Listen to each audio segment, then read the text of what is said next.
like short guys? Now, is that rumor about the $1,000 a stain? That's unfortunate. Wow. What's that smell?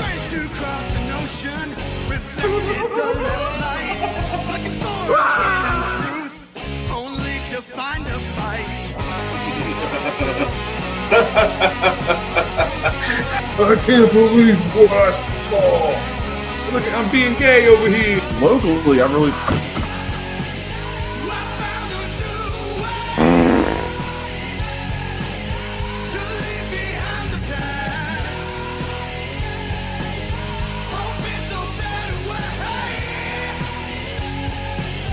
What's your thoughts on premarital sex?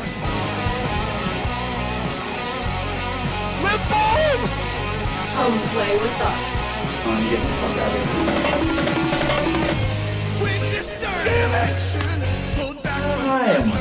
5,352 feet. How's your sister?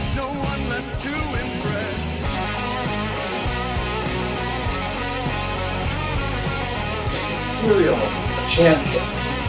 Lowest cost. Only equipped swimming pool, which we have right here. You can see we have a nice natural side, nice ceramic side to it, and yeah. Let's go check out the west side of the house.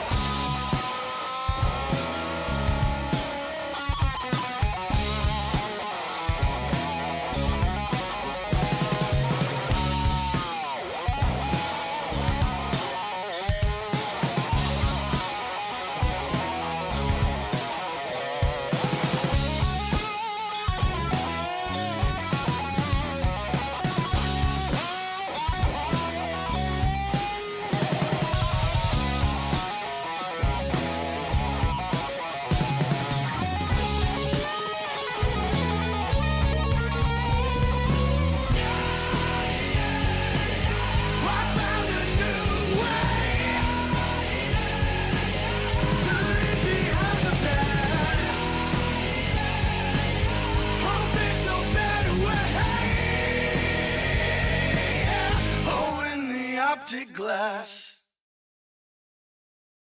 Woo! Admit yourself, Crank. Here we are again, folks. It's another Death Curse Society with Monday Maniacs. I'm Red Crank. That's the Colonel, Zigzag, and Phase. What's up, guys? Let me start by saying, touchdown, Detroit Lions! Oh, Jesus. Okay, Here we go. Maybe not so loud. Already? We just went live already? Yeah. Are they playing right now? Yes. There. What is this? Like the second time in like 3 weeks they've been on Monday Night Football? This is bullshit. Oh, my God, dude. I like Great. the primetime games, but damn. Great. We're going to get a whole lot done tonight. That's lovely. I Lovely. saw the fucking movie, man. Uh-huh. Uh-huh. Whatever. Well, go ahead, Ziggy. How's your week been? You might as well just keep going. It was cool, man. It was regular work week this week. Nothing much going on. Got the Carpenter panel in the can. Nice. So we'll see when we'll get distribution going on that. Hard at work on the Terrifier panel now. Nice. Yes. There we go. About time. We're almost done with the panels then. Yes. So, all right. How about you, FaZe? How was your week? Well, with Ziggy getting the Carpenter panel done, I got the Ladies of Horror panel done. Dude, I've been calling it Sisters of Horror like 100 times. God damn it. It's the Ladies of Horror. It's okay. I'm sure they would consider themselves sisters in horror. In some way. It's just it's like, darn it. I gotta get it right. But no, at least they put it in right in the video itself. So that's where it counts. But no, normal week. I'm ready to go back to a movie review after over a month. It's been a while. Man. Although the popcorn was fucking delicious after many weeks off. So, yes, it was. There you go. Yeah, it was cool. Even my kid went with me this time. He saw the last one. What was that, 2022? Yes. And 22, maybe 21. It was 2 or 3 years ago. But anyway, he was like, oh yeah, I like that one. So he came along, and I think he said he gave it an 8 right out the gate. So, but yeah, Oh, wow. he's very generous on his scores usually. Sure. Yeah. 2021 is when that one came out. Damn, don't feel like it's Wow, been 4 man. years. 4 fucking years ago, man.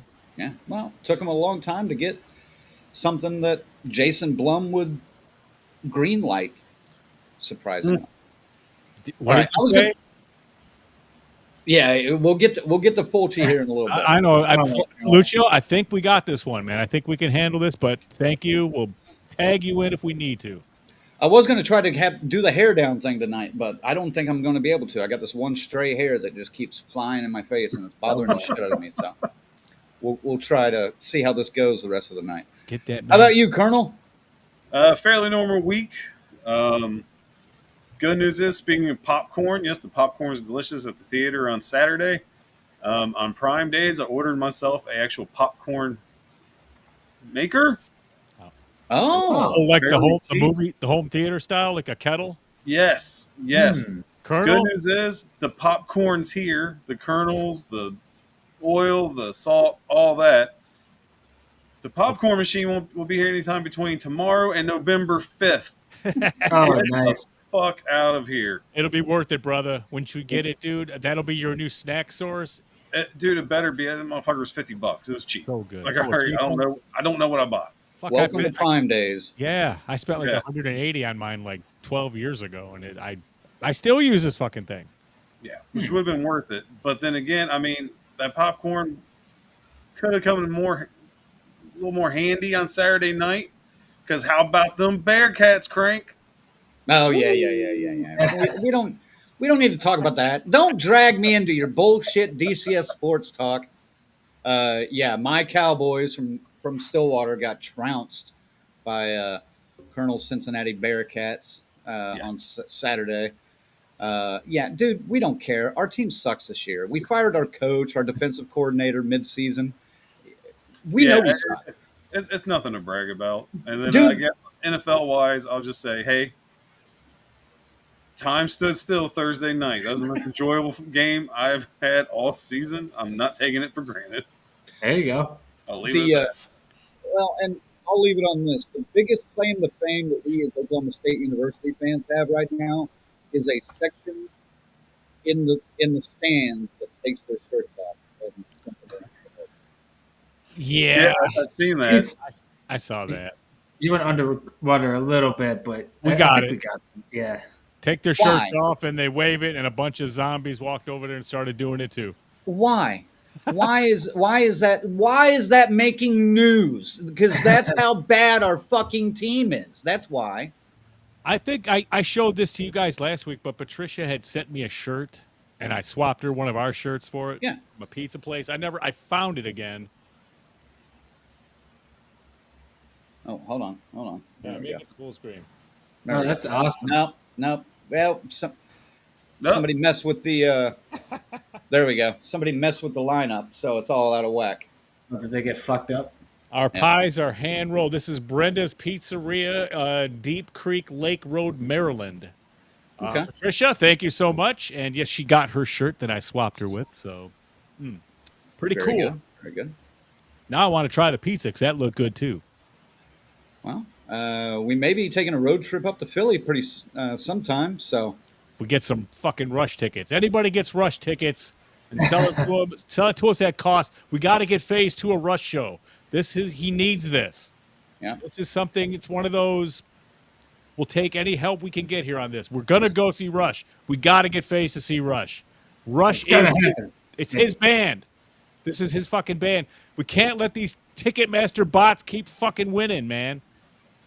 They will continue to win, and they will This is continue true. to Those bots are fine. to the face value. I did call in some friends in radio station, radio world. We'll see if it comes through. Sometimes it does, sometimes it doesn't. But I'd be more than happy to relinquish any tickets I got to Phase so he could get to see, even though I've never seen Rush myself.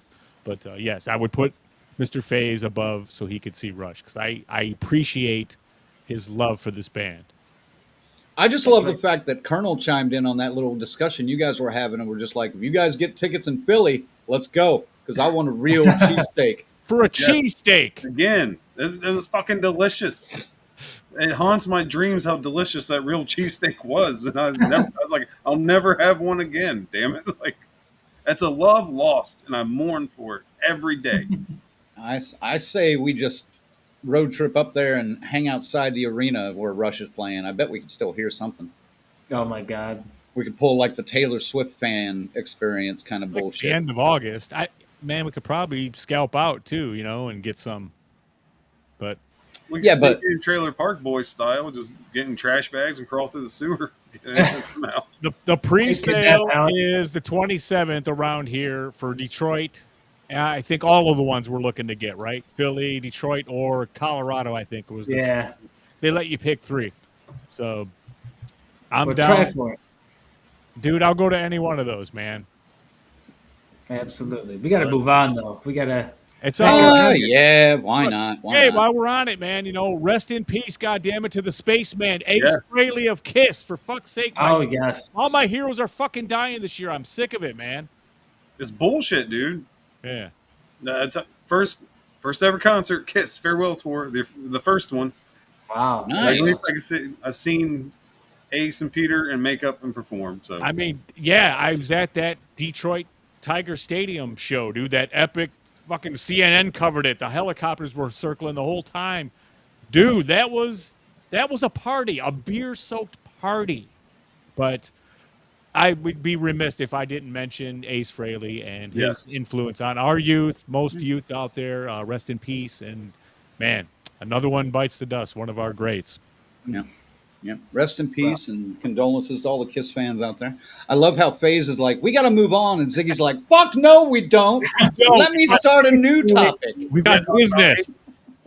Ace Frehley's worth it. That does suck. All right. We got, the whole damn enchilada pod is kind of here. They were here at the beginning, but they are at a mystery horror movie, maybe going to be Shelby Oaks. I want to know what that's like because I'm ready to see that. And he also didn't get to see Black Phone 2 yet, but he'll pop in after the movie. Have an awesome show, fellas. Thanks, man. There's Joshua. First one when we went live. He was. Well, actually, I saw the enchilada post first. Well, yeah, but that was posted an hour ago. Joshua was in there live. Joshua was live first. Of course, we have the famous grizzly fish. I just can't not laugh every single week we see this. I love the woo fish, man. That is the best. The doctor is in. Did you see what he said? No, not yet. I think I did, but I haven't scrolled back down to it yet. Lorena's here. Alan's here saying it's showtime. Thank you, Alan. Sue's here. Grandma Sue, that is. The twins are here. Gory Tiger's in the house. Patricia is here. Oh, and says Nevermore is really good. About 50 pages in. Also saw a really good Black Phone costume this past weekend with the black balloons. Nice. Nice. Yeah, that grabber with the makeup and stuff was. I've been seeing more of those cosplays now, which is good. The doc says the Colonel got the kernels. Goddamn right. And yes, I have the hair down. Like I said, I don't know how long this is going to last because it's already bothering me. Double. Hush. Rachel said, she's talking about the OSU crowd section, the shirtless section, and now it's the bananas section. Yeah. The bananas. I don't even want to know what that means. They have on the banana costume. Like peanut butter jelly time, that kind of thing? Yeah. Like 100 of them in the same section. It's What the fuck is in the water where you're at? Dude, we have nothing better to do. We have a shitty football team this year. What can I say? And all the bars are closing. Well, not all of them, but I almost said something libelous there, but I won't. Crank, it's peanut butter jelly time. It's peanut butter jelly. Peanut butter. I forgot all about that, man. Is that grape jelly? Never mind. I'm not going there. All right. Paul is here. God damn it. Now I'm in a weird mood. And that looks like about it so far on the comments. So, yeah, what? Just looking at comments. Okay. I gotta show this one off at least. Dude. Dude. We haven't done the dude in a while. Oh, fish. Because Dude, man. we don't need it. No, we We don't don't. need the dude. Hold on. Oh, God. No. No. It's All like right, our we're moving members. on. How about It's one of those nights. All right. fucking Christ? Without causing us like copyright stuff, help me with this when we get to this. All right, you ready? We got to thank our members. Thanks to our final girls and guys: Christy, Cfaze, Lorena, BD, Alex, Tyrone. Our Crazy Ralphs, Bell's Fancy Creations, Dr. Smiley, Morgan Crypt Horror, Raymond, Allen, and the whole damn enchilada pod. And our camp counselors: Adam, Christy, Luke, Lou, S. Michael, Jimmy and Rachel, Stacy Lynn, Orlando, Chuck, Dave, Carl, Patricia, Kristen, and JJ. Good God. I don't know why the Chuck shit got me.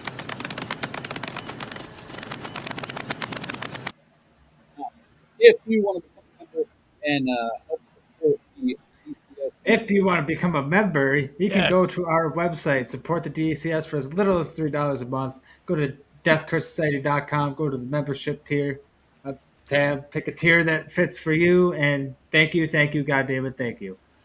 Sorry, Greg. I couldn't have said it better myself, but I seem like I'm always the one that's jumping in and stepping all over his deep dives. But thank you, FaZe, for being on top of it there. well, from now on, somebody else do it after we come out of that break. I wonder if it'll happen to them. We have to, yeah. Try that next time. All right. Good Lord. All right. So, gang, tonight we are going to be reviewing the Black Phone 2, which is in theaters now, came out Friday. Banked about what? We're not ready for you, Lucio. I'm sorry. I agree. We will get to Lucio. Let's get to him when we talk about at least directing, Okay. because that's his thing. When the Blumhouse is mentioned, when that gets to that part, then yes. If there's who knows? We may not need him for this. I think we're going to need him. I have a feeling we're going to need Lucio. Based on what he had to say last week, and hopefully, I don't know, we didn't schedule him, but hopefully Mr. Romero will show up as well. But We'll see. We'll see. So, yeah, let's get into Black Phone 2, gang. You want to start with, of course, our what's the thing? Anticipation, Yeah. and, all that stuff. Get on Anticipation marketing. That was it, right? Yep. Where did the slideshow go? Oh, it's on. All right. All right. I've got it on the. Oh, you said marketing. From in there, I thought you said lubricating. I was confused as shit for a second. No, Oh, no, we're not going that far. All right. So, Colonel, anticipation for Black Phone 2, and talk about the marketing a little bit, too. You know, I was really hyped for this movie when they announced it. Honestly, probably my most anticipated film for this year. So I was really looking forward to this. I'm like, here we go, October 17th. I'm waiting. But then the marketing campaign hit. All the interviews, all the marketing, very oversaturation of the market I felt for this one on the marketing. This movie was all over the fucking place. That usually worries me. It really does. And the trailers did not help at all once you got to about the second and third trailer. I'm like, okay, what the fuck did they do? Because Black Phone was really good. So it might have dampened my hype a little bit, but I still went in with an open mind, ready just be ecstatic leaving the theater for the first time in a long time this year. So the marketing is what brought you down from your anticipation. Dude, it's all over the place. And the director is being interviewed fucking everywhere. He's even on the last drive-in being interviewed. And it's not knocking. I like Joe Bob in the last drive-in, but you know, you're showing old movies. I don't give a fuck what this guy has to say about Black Phone 2. Bring in somebody to talk about the old shit. It is in the last drive or the last podcast on the left, and I saw a ton of ads. it worries me. I mean, it worried me with the Blumhouse attached to it anyway. But we all said, okay, this Blumhouse movie we're going to watch because I'm pretty sure all of us at some level was looking forward to this movie this year. This was the one Blumhouse movie I think we were all somewhat excited for. Calm down, Lucio. I don't know why I'm calling him Lucio. I can call him Fulci. He's okay with that. Mr. Fulci. Mr. Fulci is probably proper. Yeah. And, Sir Fulci in my world. Ooh. Sir Lucio. Hey. Okay, now we're just insulting him. All right. How about you, Ziggy? Marketing and anticipation. You about the same as Colonel? Well, the Black Phone was surprisingly, for a 70s movie, they caught it. They really got it. I was like, wow, man, they got that whole feel. This is how shit was back then, I remember that. So it struck a chord with me. So yeah, we didn't know which way they were going to go with this though for the longest time until we started getting trailers. And at first I was going, uh-oh, Blumhouse could not get the Nightmare on Elm Street rights. They went ahead and did their own thing with that. We'll see if that's what they did. I'm not sure, but it did kind of make me go, fuck, I don't know about this now, man. This is going to have to be, if it cracks one-liner in this movie, I'm leaving. I'm out. Yeah, it was just slightly above right where I needed to be, I think. It's, the 500 mark. I think I was a little bit above for Black Phone 2, just because of the first one I was so impressed with. I think we all ranked the first one pretty high, didn't we? Like 7s and 8s, I would say. I'll just jump in. I thought this was I was looking forward to this, but I was worried where they were going to take it. And like Ziggy says, the whole, coming to his victims in the dreams and stuff, kind of like Freddy. Yes, worried me. But I was willing to give it a shot. But obviously, the thing that put me out of this the most was Blumhouse being involved. I have not been impressed with anything Blumhouse has really done since Invisible Man and the original of this. Black Phone. That's it, dude. That's it. You forgot Fantasy Island. Come on now. I'm leaving Fantasy Island out. Absolutely. 6 or 7 movies have come out in between these, and more than that. They put out 6 or 7 in horror a year. Like Five Nights at Freddy's, And, God, yeah. I'm not gonna let you guys be proud of me though. I openly booed when they started showing the Blumhouse shit at the beginning. I was like, boo. Nice. I just flip off the movie screen anymore right when the Michael Myers comes up. I just put it up there for a minute. Michael, boo. I roll, man. Just every time. I couldn't boo because I was actually in a I wouldn't say crowded, but there were more people there than normal. I went to a late showing on Sunday with a couple of friends, and hopefully they're watching. Hopefully they chime in whenever we get to certain points here. But but yeah, I was looking forward to this. Did it live up to the hype? We'll see. How about you, FaZe? Blumhouse. That was my anticipation. I liked the first Black Phone. I thought it would be a little better than the usual Blumhouse affair, but I mean, just like, I don't know, man. I don't expect anything from a Blumhouse film anymore. I'm just like, yep, here we go. This is our unfortunate return to movie reviews, but we did promise to do this one, so fuck it, let's do it. That's where I was. This is the only, I think this is the last Blumhouse we're doing for the rest of the year, especially. Yeah. So we may have to do like 1 or 2 a year, but like I said, with them releasing so many anymore, I'm not dealing with it. So, all right, let's move on to the next topic, and I'm going to stick with FaZe on this. What were your initial thoughts running out of the theater? Blumhouse. those are my initial thoughts. Well, just Blumhouse again, just like without spoiling my thoughts too much as we get into the actual review. It didn't stick the landing. It kind of Blumhoused it up a little bit. It wasn't as bad as it could have been. There were aspects I really, really liked about this movie, but yeah, Act 3 is going to be an interesting topic when we get there. I'll just say that much and leave it at that. Nice, nice. How about you, Ziggy? Um, as far as Blumhouses go, this one isn't in the bottom of the barrel. Well, I think the bottom of the barrel is full. Yeah, I mean it'd be hard to find a crease and a crevice to fit into at this point. You're right about that, but they did not make the grabber Freddy Krueger, thankfully, although he does share some tendencies of that realm, the Freddy realm, a little bit. You got So close. yeah, You got close. and so I appreciate that.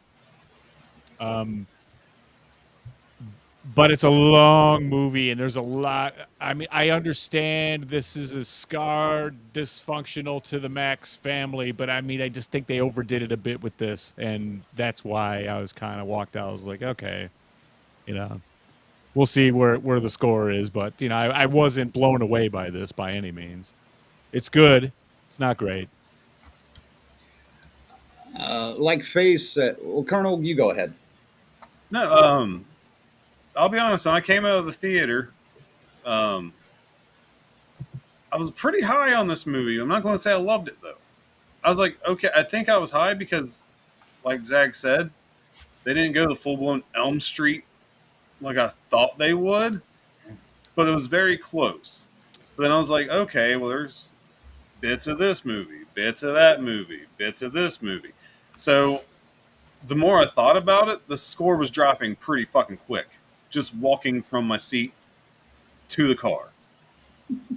I was just making too many comparisons to too many different horror franchises.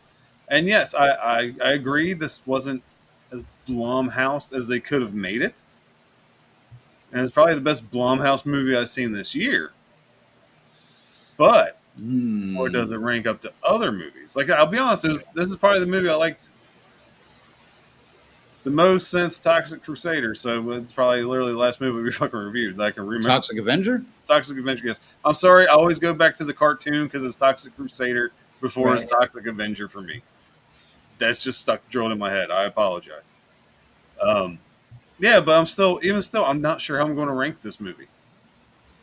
I really don't. You fine gentlemen are going to help me do that tonight by the end of the show. I have something right now. I'm 6, 7. Sorry, had to get that into. Oh my god! I'm just trying to kill it so my kids will stop saying it. If I start saying it, if you start using it, maybe they'll think it's uncool.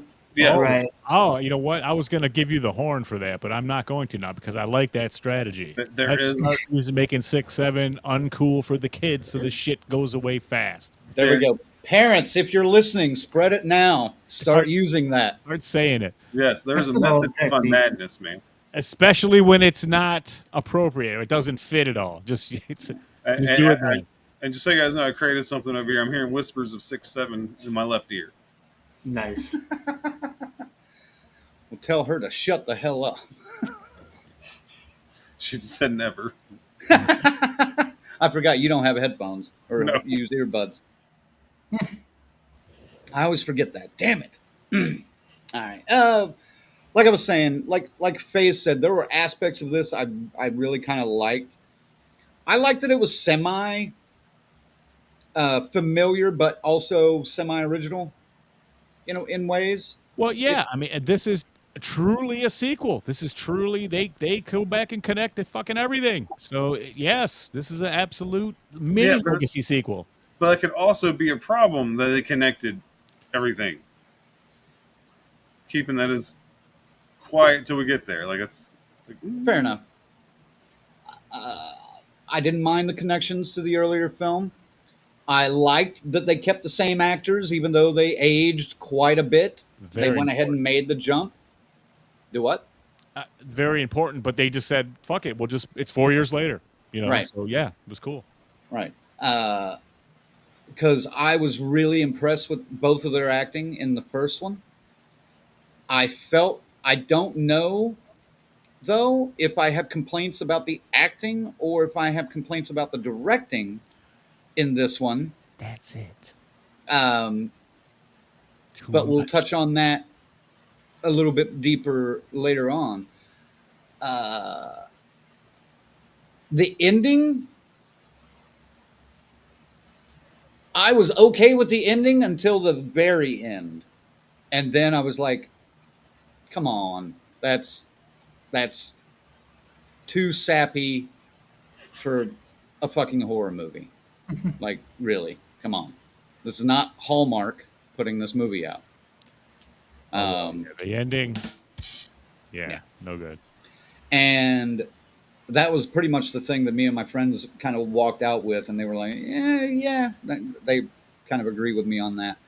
The other thing I'm going to bring up was the editing of this movie. Jesus Christ, did you give it to an intern? I'm Like, glad I swear to God, we have editing software that we use for our stuff, but it's not Hollywood level stuff. It's cheap, under $100 program or software, right? or free in my It's case. free. Well, I guess for the civilian it would be more expensive. We just got a sweet deal on it. We did get a Yeah. sweet deal for Yeah. a sponsorship thing, but you know, You guys uh, did. it. Jesus, Christ, I Jeez. do this editing. I kept looking at the movie, watching it, going, "Oh, I have that filter." You know, we've used that filter recently. Oh yeah, You know, it's nasty, man. There's some parts that are. It probably was done by an intern. Like, oh, and like I said, we'll get into the directing. I didn't mind the writing mostly, but editing and directing. But overall, I enjoyed it. I just thought it left me a little bit. Hmm, moment, you know what it is, Well, it takes fucking forever to get going, man. and that Yes. too. That too. Let, Just crank as fuck, I thought. no, I don't know about in this one. No, Yes, I didn't no. think so. Just you crying. have to give me something if you're going to try to make a crank as fuck beginning. But no, when Right. it takes an hour and 40 minutes to get to something happening, and also, FaZe pointed this out last night. Who dies in this movie? nobody. Yeah, people Yeah, get That's wounded really and stuff. nobody, yeah. Nobody Spoiler actually alert gets on that killed. one. But there are no kills. Like there are deaths There are that no happened previously, but there are no kills within there are the no film. present time deaths in this. But there's a killer. Yeah, the grabber is after Finn for vengeance. This is a straight, absolute motivated. This has been planning the whole time, and nothing else matters. But there were Get the fuck characters outta that here. were literally there for fodder of murder. Like they were written to be murdered, and they didn't get murdered. It was so confusing. Like What he said. This I is don't the get it, man. The power of faith, brother. The power of faith. God damn it. Unfortunately, you're kind of spot on with that, but yeah. I wish I wasn't, but yeah. Yeah. Ouch. All right. Well, we are going to be spoiling some of this. I think you can hang out for a little bit if you don't want spoilers, but yeah, we're going to get into it. So, let's start with Act 1. And I could not get the teleprompter to work tonight, so we're going to have to go old school here. In October 1982, 4 years after Finney Blake killed the grabber, his sister Gwen begins having dreams where she sees murders that happened at Alpine Lake Camp in 1957. During one of those dreams, she receives a phone call from her mother, Hope, who at the time of the murders was having similar dreams. Determined to understand the truth, Gwen convinces Finney and Ernesto, the brother of the late Robin from the previous movie, to travel to Alpine Lake Camp, a Christian youth camp where Hope also worked as a teenager. When they arrive, a heavy blizzard traps them there with only a few others: the camp supervisor, Armando, his niece, Mustang, and two camp employees named Kenneth and Barbara. The three kids begin investigating what Gwen's dreams might mean. And we'll just leave it at that for Act 1. I didn't So- catch on that Mustang was a niece. Yeah, That he was mentions that at the Yeah, very I beginning. guess it's mentioned once and forgotten about. All right. I think it's mentioned as they're driving off, too. The dad's like, oh, what'd you think of that niece? Yeah. Oh, maybe, yeah. Okay. So we'll start with Colonel on this. What were your thoughts on Act 1? Could this take any fucking longer? I mean, yeah, sure, the first 5, 10, maybe 15 minutes, they did a good job of setting up the characters, where they are in life now. But, man, I don't know about you guys. It just seemed to really drag on. And you know, you're getting the dreams. Okay, that's cool. You're figuring everything out. So they had some stuff to keep you entertained. But it wasn't enough for me anyway, to make me be like, where are we going next? I'm like, I can give a fuck less about a Duran Duran concert. Go fuck yourself. Duran Duran rocks. They went on and on about this damn Duran Duran concert, and then Hey. they called a plot hole. I'm not knocking Duran Duran. Hey, her name was Rio. Okay? And she dances in the sand. Don't you forget that shit. Well, you know, I was hungry like a wolf and just pounded down on my fucking popcorn. That's the only Duran Duran reference I even fucking have. So I'm done after that. But no, I know you're setting up the plot, and I don't know how it is in Colorado, but man, it really bugged me that there's a camp that trains people in the middle of winter in the fucking mountains. Really? I mean, maybe Friday the 13th just spoiled me by making me think it might be late spring when you do your training, so you're ready for the summer. I was like, what the fuck? Who goes up in the fucking Rocky Mountains in February? Not even just training. They're even talking about the kids coming, but the blizzard stopped everybody, like a week later. I was like, okay, it's like Friday 13th. That's Yeah, true. it was like Friday 13th 2 vibes. I'm like, who the fuck runs a camp in the middle of fucking winter? That's not good. That's what I'm hyper focused on at a certain point. I was a little confused by that too, but I don't know Colorado culture, so Neither do I. So it might be normal there. I don't know. I want to jump in on what you said, that this took forever. And you're right, it did. The first act was long.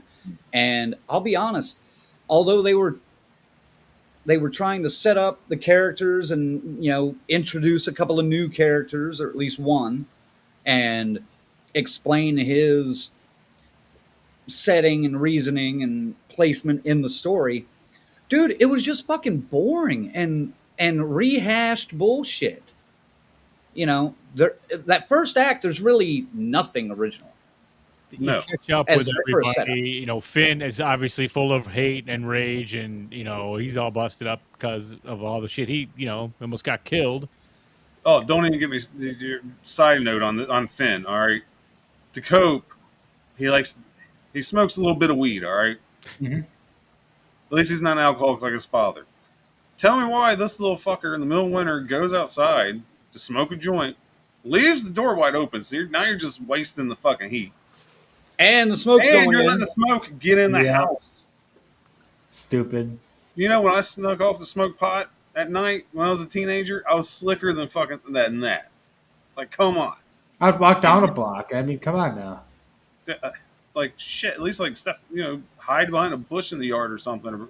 Like, you don't do right next to the fucking door and leave it open. You might as well just smoke in the house and stay warm. Pretty much. Just put a fucking towel under your door and say fuck it. Blow it out the window. Mm.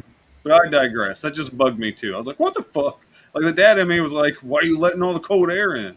There you go. Yeah. The former pot You're smoker not- was like, you're not paying this heat bill.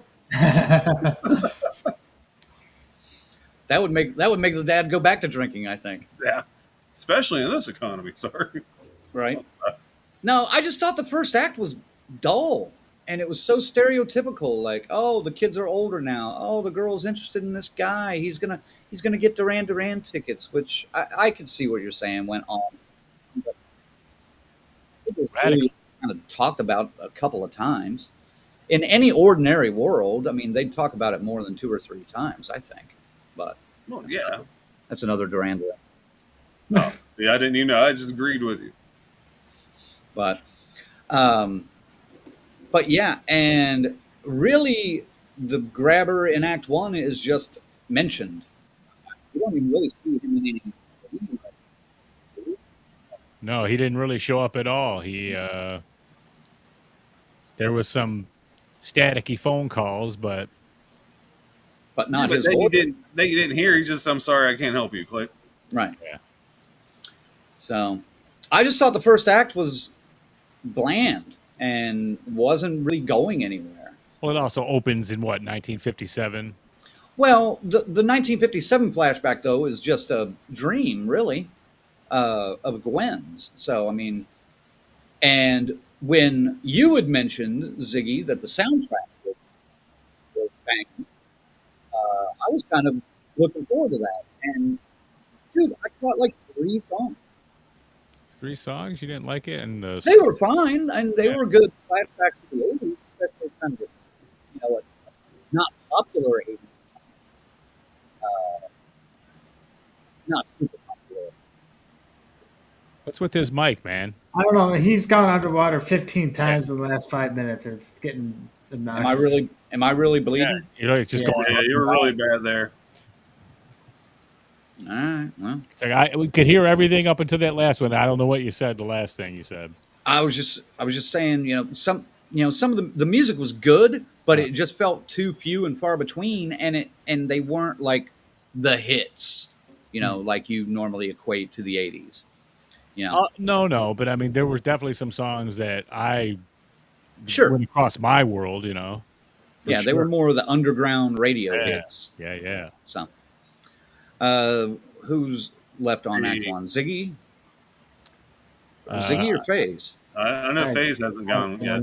Okay, FaZe, go ahead. I mean, it was slow, yeah, but I guess I didn't mind it quite as much as you guys. I mean, it's like, yeah, they got to introduce these characters. I already knew this is 2 fucking hours long, so I was going in expecting a 45-minute long fucking introduction to these characters. So I got what I expected there. It didn't upset me. I guess it would normally would, but when I expected, it's not so bad. I don't know. That's it? That's all you I got? mean, Finn, I kind of liked him, but yeah, that was the point. His weed practices were kind of dumb. But there's some writing in this film that tells me that these people are pretty wacko when it comes to weed anyway. So whatever. There was one like area of dialogue where they're talking about the Duran Duran tickets, and I think they used the term radical. Yes. What were the other? There were 3 other terms or 2 Choice. other terms. Choice. Yeah. And My mom turned to me and she's like, "They would not fucking be using the word choice. No way." not yeah, in it 80. definitely didn't feel authentic. I and think didn't that was grow like up in the 80s. So That was like a West Coast thing, I think, because they did that in like Ferris Bueller. It's the only other place I really heard that. Not in 82. Yeah. Yeah. That was later, like 86, 87. Choice. Yep. 85, 87. I think radical was even like closer to 85. well, maybe she dreamt about it and was like, hey, I Oh my like this God. lingo. I'm going to bring it to this town, my small town in Colorado. That's so silly, Colonel. But It works though. That's the thing. I was kind of shocked my friends didn't like lean over to me and be like, "Is that how they really talked in 1982?" I would have been like, "Go fuck yourself." If I seen this movie with Zach, he'd have to fact check it for me. Like, dude, I was born in 84. I don't know none of this shit. Tell him to fill me in. They do pay attention to what it is, what year they're in. They tried at least. They put an effort into like the first one. I don't think they knocked it out of the park like they did in the first one, but it's still, No. It feels like the 80s. It does. And that's going to be one of my gripes about this is that the attention to detail dropped tremendously in this movie compared to the first one. But we can talk about that later. So, all right. Is that everything on Act 1 that we want to talk about? Yeah, for me at least. Well, it's like she didn't start having like those dreams yet at this point. Yeah, she did. yeah, she had been having the dreams, but not like severe dreams. Which she because goes that's what into led the her to. dreams. This is when it looks all funky and everything, and it's kind of shaky. I appreciate this. I do. I think for this film, I think it enhances what they tried to do. I appreciate this because you always know when you're not in the in dream reality. realm. Yeah. And I know we'll talk about this when we get to it, but I'm a zag on this one. I didn't love it, but I thought it worked. It's central to this movie. It helps. If they wanted to do something different with the editing or the filming style, they could have done something different. No, I don't remember anyone dreaming in 8mm ever in my life. That was I didn't mind it in some parts because I could tell they were going for a style thing, but Jesus fuck, too much is too much, man. And if you do it that way, you take away the element of surprise. That's true. Because then you're locked in. The rules are the Creepy dreams shit's are happening now. Yeah, the dreams are in this style, and you do one of two things: you take away the element of surprise, or you end up breaking your own fucking rule later on in the movie to get a surprise, and that's where you paint yourself into a fucking corner with that. Okay. Yeah. Oh, did I sway you? No. Oh. I mean, I still appreciate this. I mean, I do, but what they did, they were still effective. There's one of the better jump scares comes in that realm and stuff, and you think, okay, there's definitely something coming. They still knock your ass down, man. Well, dude, remember the Fever Dream promo you just did like a month and a half ago? Yeah, it's the same. It's the same fucking thing. It's the same filter, editing. Same filter. I thought ours was a little better because it had that little no, like they, especially when we had the twins in there with their walking in that hallway when we had Miguel there with us. Yeah. I mean, Jesus Christ. I could have edited this movie. I think any of us probably could have edited this movie. Exactly. Done a decent job on it. Better. But I still think these dream elements were cool, because they didn't make it. Well, something happened. Fuck. Hey. Anyway. Eyes up here. My eyes are up here, damn it. I know. At least I didn't move the set around this way like Colonel would have, where the TV's in front of me the whole time. No, that was in the past. Oh my god. When I did the show downstairs, now I do it in the. Wasn't that a playoff game though? No, well, it was Monday night, and we seen somebody die on the field. And should have said yes. Time. Jesus, that's right. Oh, was that Buffalo guy dying and cost me a fucking Super Bowl? Oh my god, let it go. Oh god, there's what's important. That's messed up, but I had to say, Ziggy got on his black thoughts and prayers. I'm all like, motherfucker, son of a bitch, you cost me $1,000. There goes my fantasy league. It did too. Well, we split it. Speaking of fantasy, I'm trying to get us back on track here. The dream sequences, though, that's when we got our gore and our kills. Yeah, which I think that filter, like as someone was Zag, I liked it for this movie. They did a bit much, and Crank, you're not wrong with what you said about putting yourself in a hole, dude. I really feel like it killed the gore, though. That filter did not go well with the blood. Like, it was a terrible saturation of it. I was like, I want to see more. You're showing me a lot, but I can't see a lot. It was like black. It looked good, but it was muted. Yes, very. And if it would have been a clear shot in, let's say, 70mm or 35mm even, it would have been all right. But 8mm, not so much. All right, let's get on to Act 2. So, there we go. The comments say radical is not a Western thing, by the way. Or none of that. Yeah. I saw Paula say usually it was rad, not radical. So we got it. Nope. Yeah, I saw that too. Not a West Coast thing. Rad, not radical. Yep. It is not a West Coast thing. Well, you guys are kind of. They grew up in Southwest, California, I guess, is where. Well, they were in California. They were in California. For a long time. Okay. Yeah. I was not. I've been there once. I know nothing about it. We've been there once. Yes. Yeah. All right, Act 2. On the second night at the camp, Finney receives a phone call on the camp's dead payphone, this time from the grabber. Speaking from death, the grabber vows revenge, blaming Finney for forcing him to kill his own brother and for ending his life. Moments later, Gwen is violently attacked in her dream by the grabber, but Finney, Ernesto, and Mustang manage to save her. The shaken group gathers in the camp's chapel, where Armando and the others realize they must find the bodies of the grabber's victims from Alpine Lake to loosen his power over the dream realm. The group deduces that the bodies are beneath Lake Maru. As they investigate further, they discover that Armando, Hope, and the grabber had all known each other at the camp long ago. That night, Gwen is again pulled into a dream where she faces the grabber, and he reveals that Hope, their mother, did not commit suicide, and he actually killed her, staging it to look self-inflicted. He then attempts to kill Gwen with her injuries sustained in the dream manifesting in reality. She manages to gain power in her dream and fights back before being woken up by Finney and Ernesto. Meanwhile, Armando is searching for the boys' bodies, and we'll stop there for Act 2.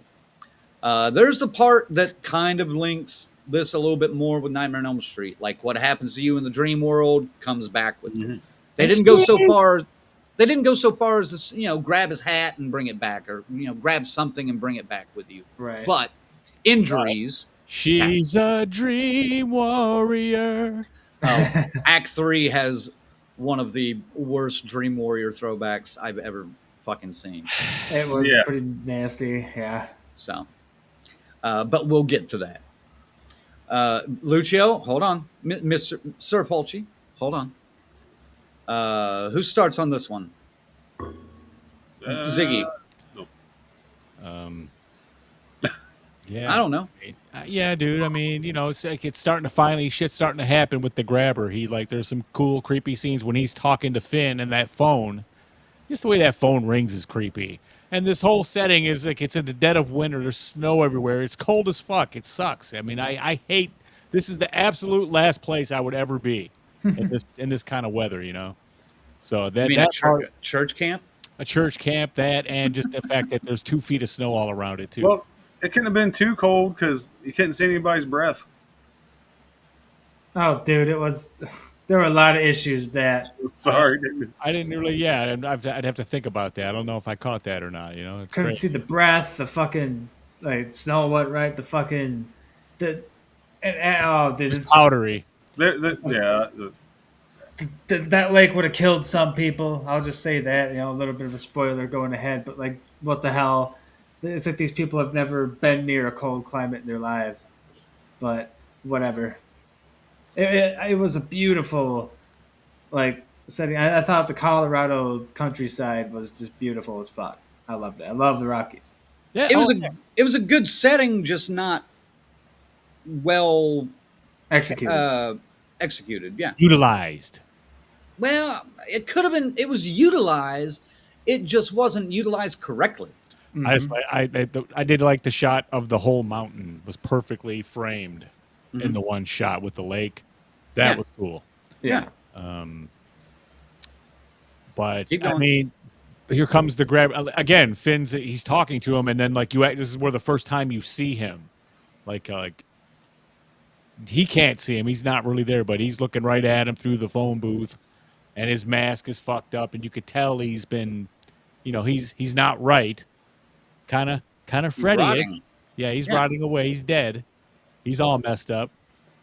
And nothing. All messed up. Yeah. That's not a Duran Duran song. I know. But I thought that was cool. I was like, okay, he looks, and I'm digging his rap. He's coming to get him. I'm back. You thought dead is just a word. You should know that. It's just some of the shit he was saying was really twisted. So I thought it was good. That part. All right. Colonel. Yeah, this is the part that like I said, the first interaction with the grabber and Finn, like Zach said, they're not there, but it was so good. And I really love the icicles on the mask, the frost. This is where I started making check marks of references. Mm-hmm.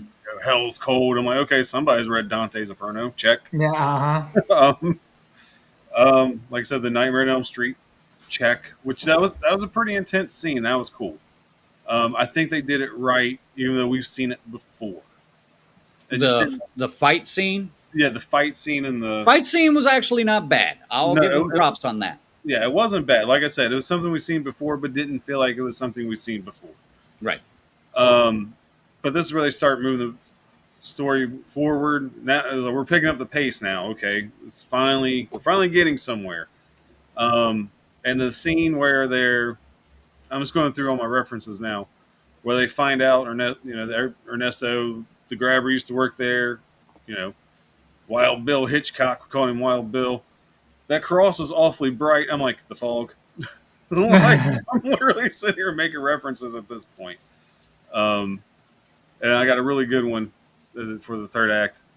But like I said, it pushed the story forward as it should have. I enjoyed it. An interaction I really liked that we didn't talk about much in the synopsis here was Barbara, or Barb, and her husband. I don't forgot his name. But Fucking man, they were Barb. Barb. But they were, God, they were such. They fit the stereotype they played well. I'm just going to tell you what kind of stereotype. Just think of what kind of camp it is, and you can figure out the stereotype for yourself. I think they did a great job, and I was really looking forward to her probably dying. I'll be braver than you. I want her to fucking get destroyed. I want her to have the most brutal, fucked up death in this fucking movie. Spoiler alert, I was disappointed. All right, fair enough. Like I said, I'm just trying not to. Spoken like a true pagan. Yeah. Well, it's not even that. Just like, fuck her in general. Yeah, she was a bitch. Her husband was cool though. He tried to keep things fine, but I digress. No, I mean I'm trying to think of anything else that really stood out from Act 2 besides the other film references and Easter eggs. Right. I think that's really all I got, man. Like I said, the phone booth scene was really good. The interactions with Barb and the kids I thought was funny. Barbara. And the fight scene was entertaining. Yeah. Got me going. I'll stop. I'm sure I overlooked a million things. I agree with you on most of that. The fight scene was somewhat entertaining, and although a throwback, not necessarily completely ripped off. I did like the phone booth scenes, and that happened with Finn's character all the time. And then eventually Gwen even started seeing all the kids around, just like he did in the original, which I was okay with. It was a thread they kept, like somehow this phone, people can, hey, I'm not supposed to be here. What do I do? I don't know what the fuck. I don't know why I'm here, and it's, they did that in the first one. It's here again. But they kind of get right to explaining why and who these three new kids are, pretty quick too. These three bodies that they have to find. And Right. And Act 2 did move along a lot better than Act 1, for sure. They probably could have trimmed 20 minutes out of Act 1 and gotten right into the meat of it. Yeah. I think they were really trying to establish the trauma on the family, but it was so much overkill, man. Yeah, but it didn't work. I agree. We got it. We were like, all right, we get it. Let's see how you're gonna help get out of this now. Let's go. And like I kind of alluded to, I don't necessarily blame the actors for this. I'm leaning a different direction with my blame on that. You didn't have Joe Hill kind of tweaking this out. According to what I've read, the idea of the general storyline was his. The idea of the general storyline, you didn't have Joe Hill tweaking this out. No, you didn't. As it needed. Right. Faze, what else you got to add on Act 2? I'll bring up the boyfriend character real quick, and especially since you brought up like the difference between the acting and the writing, like because I thought he was okay. I mean, he definitely acted the role just fine. Yeah. Not a well written boyfriend character though, and maybe less that the relationship didn't feel very well written or well fleshed out or anything. It felt odd and forced. Comic Well, relief, and that's part of my issue with this movie. Like the style wasn't just horror, and that detracted from it. Right, Like you just mentioned, there was a little rom-com kind of bullshit in there with the boyfriend and Gwen, Ernesto and Gwen, and the brother that hates the boyfriend. You know, the biggest stereotype in every rom com. You know, right? And there was kind of Hallmark movie bullshit near the end, and even peppered throughout. But and then the horror was kind of weak. I mean, besides the general storyline, but right? I don't know. I will say, as we get to the third act, pretty much, for 4 years of manifesting a comeback, what the fuck, dude? He didn't really have much of a plan, did he? Had no plan. You had no fucking nothing ready, dude. Nothing in place. The idea was, I get maybe to lure them up to this camp. I appreciate your vengeance and anger is so strong it brings you back from hell and shit.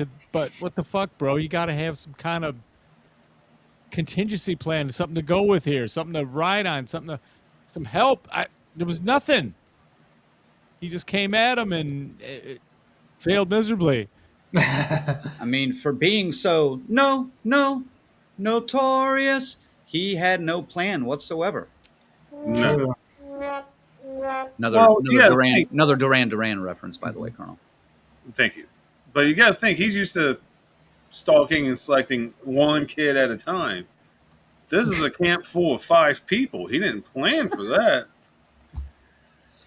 You mean when he was stalking and taking these kids earlier in the other movies and even before the other movie? Yes. Like there weren't, I mean, he was luring people or getting people alone then.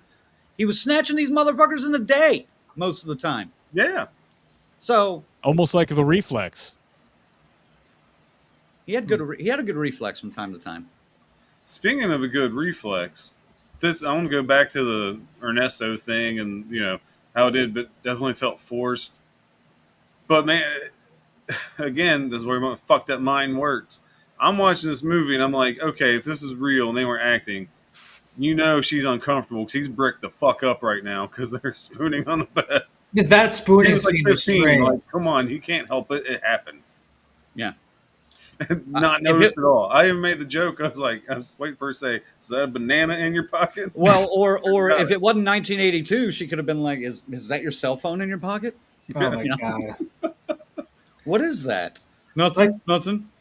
That bugged me too. She's like, "Man, we're not dating." While they're literally spooning. It's like, what is this then? What are you guys doing? Yeah, which I thought was fucked up. Because I'll be honest, if she was to crawl into bed with anybody after that, it probably would have been her brother. Like real life, let's just say, or gone next door to Mustang and get some comfort there. I don't know. When they're like, "Nope, you got to sleep alone in here," I've been all like, "Yeah, you know what? We had a fucking serial killer after us. How about fuck yourself? I'm sleeping in the top bunk. Okay, my sister's down here. It's all good." Yeah. All right. Yeah, I don't see them separating like they tried to be forced to be separated because of that, and they know they're coming up there for a reason. They may not know that the grabber's going to come back, but they know they're coming up there for a reason. So I don't think they would have been so blasé about, oh yeah, you go in that cabin 100 yards over there through the snow, uphill both ways. Leave it to the old people to get that one together. I knew that was going, you fucking... Yeah, but we timed that pretty goddamn well. That was solid. Impressive. That was impressive. Yeah. But yeah, Act 2, better, but not great. So.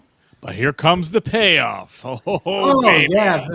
All right. Act 3. Here we go. And I probably Fulci. should throw this up here too. A little bit of a spoiler there. Yeah, might as well keep boy. that running for a little bit because we will be spoiling here. We already have for a good Yeah. chunk of it, to be honest with you. Well, but Act 3, we definitely are. Oh, yes. Oh, yeah. Yeah. All right. The next day, Finney and Gwen's father, Terrence, arrives. And by the way, I like that Terrence, or the dad, has been sober, supposedly, for 3 years or whatever. So that was a nice touch, but they didn't sell it. He arrives, having borrowed a snowplow to get there. Gwen confronts both Terrence and Finney on their abuse of alcohol and drugs to avoid thinking about their traumatic past. They decide to stay to defeat the grabber and put the murdered boys to rest. Later, joined by Kenneth and Barbara, the group returns to the frozen lake to recover the 3 missing boys. As they search, Gwen falls asleep again and is attacked by the grabber. The grabber also attempts to murder Finney, Terrence, and the others present. But during the struggle, Gwen locates the boys' bodies beneath the ice, removing the grabber's power. The grabber is brutally attacked by Finney, Gwen, and the spirits of the murdered boys before being dragged down beneath the frozen lake by the children. The next day, here's the part that irritates the fuck out of me. Oh, this part irritates you. Oh yeah. Not the fact that she was underwater for 15 minutes. Right. It's Dream World. Well, with her, yes, but there were other people in that fucking water perfectly fine. Like, what? Well, anyway, move on. Yeah, in frozen, iced over water. That's minutes at best. Yeah. For somebody in shape. Exactly. That's generous. Yeah, less than a minute usually. All right. The next day, as Gwen and Finney prepare to leave, Gwen gets a phone call on the camp's payphone from Hope, the mom, who tells Gwen how proud she is of her, along with a message for Finney from Robin. And the end. Happy ending. What is this, an episode of the Teletubbies? What the fuck? Not just that, but yeah. FaZe, why don't you kick off Act 3 because you seem to have a lot of animosity. And Mr. Fulci, we will get to you on this part. Yes, Mr. Fulci. Oh my goodness. But no, just man, yeah, that part sucked with the fucking phone calls. Like the world's most predictable. Like once that phone started ringing, it's like, yep, that's the mom, and it's gonna be some fucking cheesy shit. But I was still surprised at how cheesy it was. Man, you always get me with how cheesy it can get, man. It's a contest these days. But outside of that, yeah, the people surviving the water, like the girl in Dream State, sure, but the old guy like was in the water for a long time. They pulled him out. He was fine. Like a couple hours later, like there's some other guy that fell in the water was totally fucking fine. And then yeah, that woman who I wanted to die, all she got was a fucking nosebleed. Like really, couldn't have even like broken a leg or something. Like nobody died in this. Literally no body count in this except for the fucking grabber. Again, who's already dead. Yeah, the grabber, who is basically a fucking slasher. And there's no body count in this movie. Are you kidding me? That's a joke. That's a fucking joke. You gotta have some kills in a slasher movie. That's just like the rule. That should be standard. It's like not having a killer in your slasher movie. It makes no sense. But I don't know, man. Just yeah, and the relationship is dumb. The fucking kiss, at least it was short lived.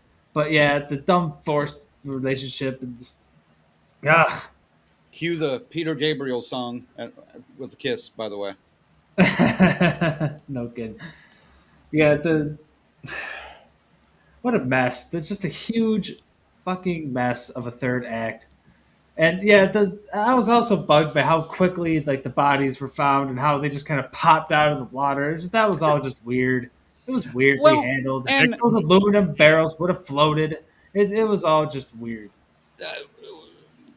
Those aluminum barrels, I don't think they were aluminum. I think those were like tin or like they would not have necessarily be, but they looked like I don't know. I don't think they would have necessarily floated. Those with any water whatsoever in them would have been heavy as fuck. Yeah, I've had some of those. They are that's not. fair. They are not light. And a 10-year-old or 12-year-old little girl is pushing them up from the bed of the lake underwater. That's absurd. Asshole, she's in the dream world. Yeah. I know. Dream World, you're still stealing from Nightmare on Elm Street at that point. I'm going to stop ranting. Somebody else take the floor. Oh, okay. The thing that I hated about the Nightmare 3 reference that I saw was it a phone booth that blew up around her when she realized she got her powers and she just kind of closed her eyes and like yeah, and she was like, I know what we can do. I'm like, get the fuck out of here. Come Oh on. my god, yeah, it's so silly. Yeah. Together. So many faults with the third act that it really hurt the overall movie. And I was okay with what we had up until that, even though it wasn't great. Here's what killed me about the third act. I got to get on this before someone else does. Mm-hmm. So I want to go back to Act 2 for a second, where they mention the grabber used to work at the camp, and they discover, oh, you probably hit him in the lake. He was a really good skater. I'm like, don't do this. Which I already kind of knew. Oh, they did that shit. the fucking trailer. Here, this motherfucker comes in skating in. I'm like, curtains. But anyway, another check. But I just literally laughed out loud. The first time with Ernesto, I chuckled. Okay, you're going to do this fucking once.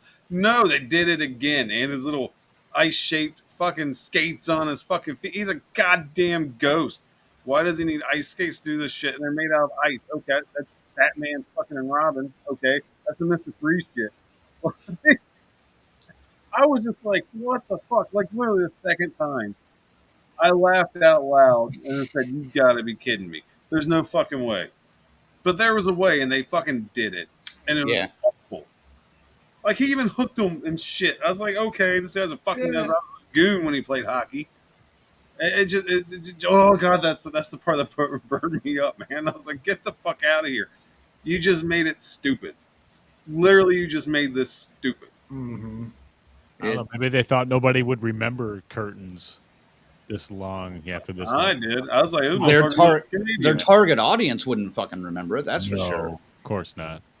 Oh, speaking, how many kids were in your theater? Oh, dude, it was all teenagers. I mean, like kids, like 12 and under. No, it was mostly teenagers. Quite a lot, dude. Dude, there wasn't even a lot of teenagers. I went to like the 9:25 showing. It was late. Yeah, 10:15 was my showing. So there were a lot of kids in mine, man. It was fucking strange.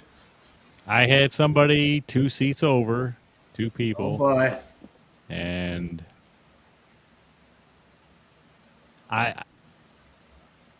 they did not stop talking the whole movie, the entire movie, or looking at their phones the whole movie. Oh boy. So, yeah. What about you on Act 3? Go ahead, Ziggy. I'm looking for a payoff here. I expected some heads to roll, literally here. Come on, man. I mean, you're on ice with a bladed fucking hockey stick and shit. I mean, you got an axe right there. Like you have to really try to not kill anybody. You had to try to not kill someone. It's a sharp ass axe because when he slices her a little bit, just kind of grazes her, and it's like whoosh, and it's blood all over the place. Gushing. Yeah, man. Yeah, so it just they build it up, but I mean, as she jumps into the fucking water and starts pulling these cans out and he's getting these kids free, it's just you know what's going to happen already. You already know. The bodies come out and grab him and hold him up and start, and losing his power every time one pops out and grabs him a little more, and did you catch at the very end of it, like when he's going back in the pit, he grabbed that mask and put it back on? So is this our, okay, we got him again for the sequel again? Oh yeah. They're already in production. Absolutely. Or pre-production. It made enough at $26 million. That's all it made. 46 million. Oh, wow, damn. it must have went crazy after Friday. Yeah, 46 million is what I saw for the weekend. I mean, well, hey, dude. I mean, made more than the first one. And the first one on opening weekend, at least. The first one ended up with total gross was like 170 or some shit like that, 167 or something. I don't think this one's going to quite reach. I don't think it's going to No. reach 200, but it'll probably stall out around 125, 150. Sure. But can we also talk about how easy that chick falls asleep? For fuck's sake, man! Yeah, dude. It's cold enough to be snowy and icy I get it. They on- searched. on a lake, Yeah. and she just sits on top of like a carriage and dozes off. I get exhaustion, dude, but come on, man. They should have at least all snuggled her up in some blankets or something, or a big, thick George Costanza coat, Gore-Tex or something. Dude, it takes me hours to fall asleep most of the time. Like literally hours. And I'm jealous that this chick can just not even lean on somebody, but just kind of like drift off in 10 seconds. Well, Dude, then fuck yourself. same. I wish I could sleep like that. Somebody, I mean, would be getting the paintbrush until they woke up. You have to. Look we know what's going on. You can't sleep. Wake the fuck up. What else was wrong with the third act that I think Faye's mentioned it. I hated the cheesy ending. It was just all cheese. Nobody died. The grabber had all this vengeance to come back, wasted all of his effort and mind power to get himself back, to get revenge on Finn, and then didn't. Well, what do I do now? Yeah. No plan. Nothing. It's like a bank robber that walks into the bank and then is just like, maybe give me your fucking money. Maybe. Give me your pennies. They're going out of print. They're going to be worth some money. Oh my god. It just in the air? don't hit the alarm, please. No, I hate to say that cheesing ending felt like the perfect Conjuring ending, which this franchise did not need. I was like, get the fuck out. Okay, like, come on. What's with the Seriously? happy ending, dude? Well, they tied it up too. It was too fucking happy. I mean, even when they're rolling out, the dad's talking to Finn. What about that Mustang girl, Dad? No. Which I'm glad they didn't go for two romantic stories, because I really thought they were. The way they exchanged glances in, Act 1. I thought fucking Part Mustang three. was. No, part 3. Wait for part 3. She'll be back. Oh, I thought Mustang was getting grabbered when I saw her. I mean. I thought everybody except for. I was even thinking Finn or Gwen were going to take the dive on this one. Sure, maybe one of them. Yeah. I mean, they were setting Gwen up to take the fall at one point. But no. Nobody. Everybody lives. And like, even the fodder, the wasted character, the garbage characters that were built to be garbage. Like, fuck off. Even the ones he tried to kill, he couldn't even kill. Because he was losing his powers, man. Yeah. The world's weakest slasher. I have to agree with FaZe though. I would have loved to have seen the churchy bitch get it. Yeah, for sure. I would have too. I mean, if they didn't built this so much up like a slasher film, yeah, and stuck to just like a paranormal film, I think I would have been a little more okay with everybody surviving. Okay. But no, you build this as a fucking slasher. I'm with FaZe. Someone needs to fucking die, and no one did. You're trying to throw your fucking hat in the Art the Clown, Jason, Freddy, Michael Myers fucking ring, dude. What? That's not how you do it. That ain't the way to go. That ain't the path for that. You're gonna make sequels out of this. Yeah, they are. You can. Because it made $46 million. Fuck the grabber. He sucks. He can't kill. He'll be back. He'll be back. He made money. There better be a 50 body count in the. There won't be. He'll probably bring people back to life. He'll have a negative body count. Yep. Oh my god. The only slasher. What the fuck? Like -3 body. I don't know, man. Oh my god. Look at his. He's disgusted. He's just. He's frozen in disgust. Oh, yeah, folks, you can't stand this shit. All right, Fulci, what'd you think of that third act? I'll tell you what would have saved this movie. You got to put him up. I'll tell you what would have saved this movie right now. A punctured eyeball. It absolutely would have fixed everything. It does it With every time. with an icicle. An icicle. He had everything. He had sticks. He had skates. He had everything to poke out an eye, and he did none of it. Okay, I thought this was going to be funnier than it is, but it's not. It's still kind of funny. It's I mean, still I don't funny. know. We've been setting it up in our own head for a week, though, and it didn't. It was That never one- going to pay off like it That did wasn't last quite week. the payoff I was looking for. Yeah. Now you must sit in the shame of Fulci. Oh God, yeah.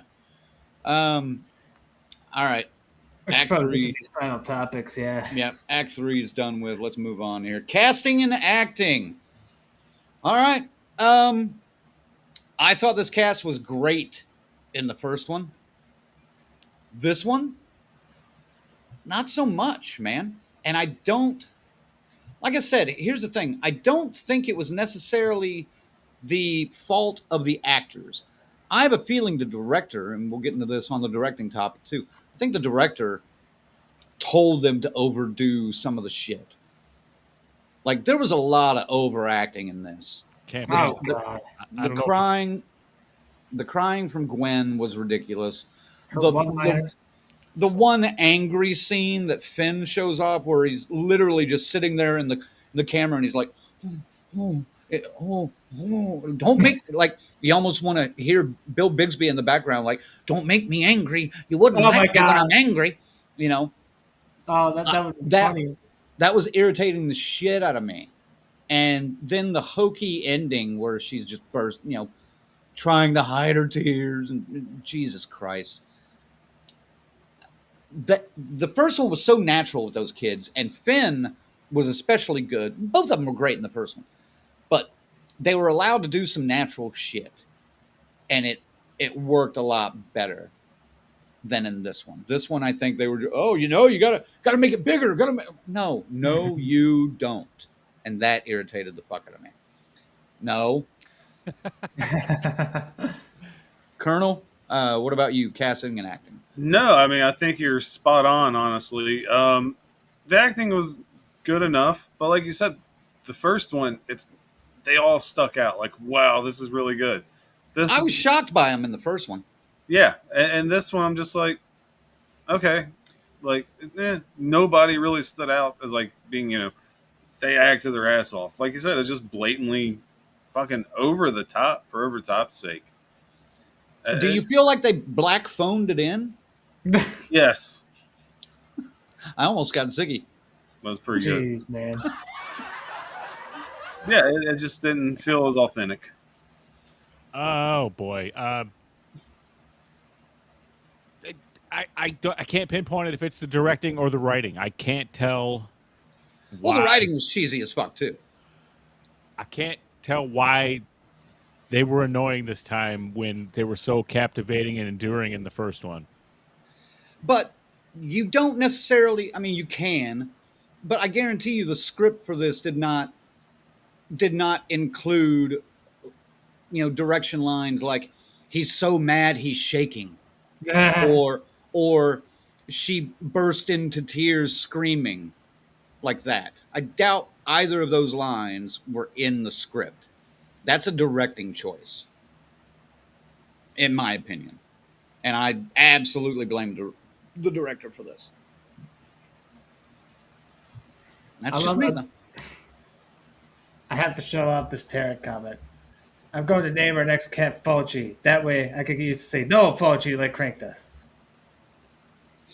That's a great name for a cat. Fulci would be a great name for a cat. What about you, Faze? Casting and acting.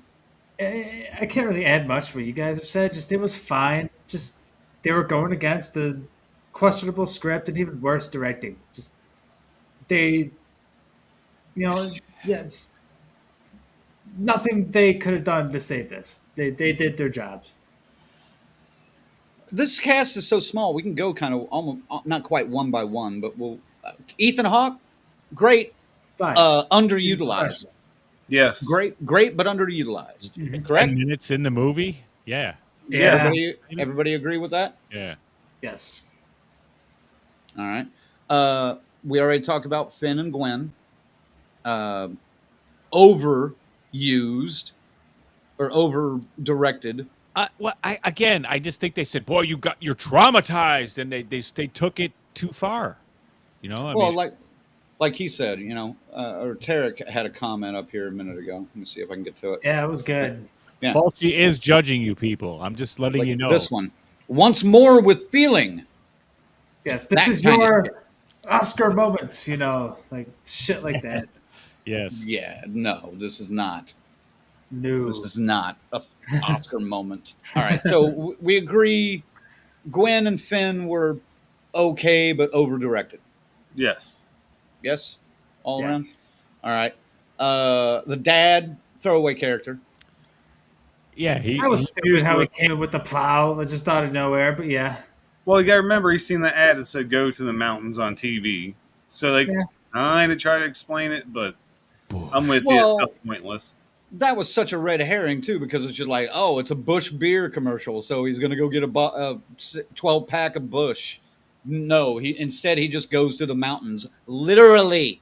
Like, get Head the to fuck the out of here! mountains. Like I said, they try to explain it. I didn't say they did well, Okay. but So dumb though. It's lame. Yeah. Um, Armando, the camp, and Mustang. We'll throw Armando and Mustang together. oh my god, Throwaway Mustang. characters that were underutilized, in my opinion. He was at the he's at the start of this, so he's connected to the grabber. I fine, cool, but underutilized. I would say he was utilized well enough because I didn't think he did that good of a job. Talking about phoned in, he felt really phoned in. And Mustang, she wasn't on screen enough or had enough lines for me to really judge her one way or the other. I think she had 3 lines in the entire movie. Yeah. A little more than that, but yeah, not much. Not much. All right. Faze's favorite people. Not Howard. Kenneth and Barbara. Perfect. Best actors in the entire fucking movie. Shut the fuck up. They nailed that No, role. no. They nailed the role. The Let's chick who go- played Barbara nailed her fucking role. We have what all the- met that woman at least 10 times in our life. For what they were given, they nailed it. Yeah, they actually did. Like, I Everybody hated the knew what that characters. was. I hated the characters so much because of how they pulled it off. But they kind of. This was where I got the writing irritating. This They're one- written like shit. this was kind of written almost like comic relief, and it did not pay off at all. No, And I wanted blame them to die. I blame that on the acting. Mm. Maybe she played Barbara a little too well for you. Barb. Fuck that bitch. We're calling her Barb. Barb. It's Barbara. Yeah, because she prefers Barbara, I'm calling her Barb. Karen. With a hard Uh, butt at the end there. I'll say this: the best actors in the whole damn thing were the dead kids. Yeah, they were pretty good, actually, yeah. Not a lot of screen time either, but they were solid. But that was the same thing as the other kids calling Finn Yeah. black phone. You know what I mean? That was good in the first one too. Yes. What is behind this? They don't really. Why can these kids do this? I don't know if the kids can do it. I think it's a Finn thing. It's probably a family thing. Like, that's his power. It's the psychic thing. It's not quite Boil it as down. right. It's not quite as strong as Gwen's being able to dream stuff. So, all right, moving on Yeah, to clearly because the way he shuts down, he's like, "Sorry, I can't help you." Right. That's been happening the whole time. I got from that. right. Yeah, he's been walking by dead phones that keep ringing, and he just hangs up on them, basically. All right. So, yeah, for the last 4 years. What an asshole. But are these just strictly grabber kills, or you know what I'm I'm saying? thinking it's any spirit. Like I said, they really didn't explain it. It is It very could've vague, been- as it was very vague in the first one, and that's kind of what made it was just a pinch of supernatural in the first one. Well, and it could have been the mom trying to reach out to him, for 4 years, but it may have been just a dead phone. She didn't have the connection all the way. And she's like, I can see what you do at night, right? Quit jerking it and smoking weed. You're gonna go blind. All right. Yeah. Is that why I have such thick glasses? Writing and direction. Rough all the way around. I like the general idea of the script, but second and third act falls the fucking part. One is way too long. And then, yeah, I blame the director for a lot of the shit that I did not like in this movie. Anything else? Phase, you go. There's one thing I want to point out is they hated the way they treated marijuana, like alcohol and even heroin at some points, and just this, oh, you're fucking ruining your life with it. Like, no, that's not what he's ruining his life with. It's how he's Well, screwing himself that's off the of other Well, people. for the time, that's the though, 80s. That's the Yeah, it is 80s. the That's 80s. what it was like. I'll give you that. It is the 80s. So that's fair. But the pretty poorly written stoner either way. But also just not understanding cold climate, not understanding, just, I don't know. Just, Hey, this is they, the word. This is where this movie really fell apart, was writing and directing. It's just fucking just not good all around. they did not have Just Say No yet. It was still a couple years away. Like that shit ever. Yeah, it's like, I get it. I get it. But it's still just strangely handled. Just, I don't know. I don't think I can hit this anymore for the effect of the joke. I get kind of stoned here, so. Colonel? no, like I said, I'm with you. This overall story I liked. Could have been written much better. Again, I like the filters when you're in the dream world. Yes, it kind of and himself in a corner and his little writing in crayon. Let's be honest, majority of the people seeing this movie probably did not see the first one. My question is, how much of it was the director? Or my feeling is, how much of it was the studio getting involved? We Jason need to Blumhouse. do this. We need to do that.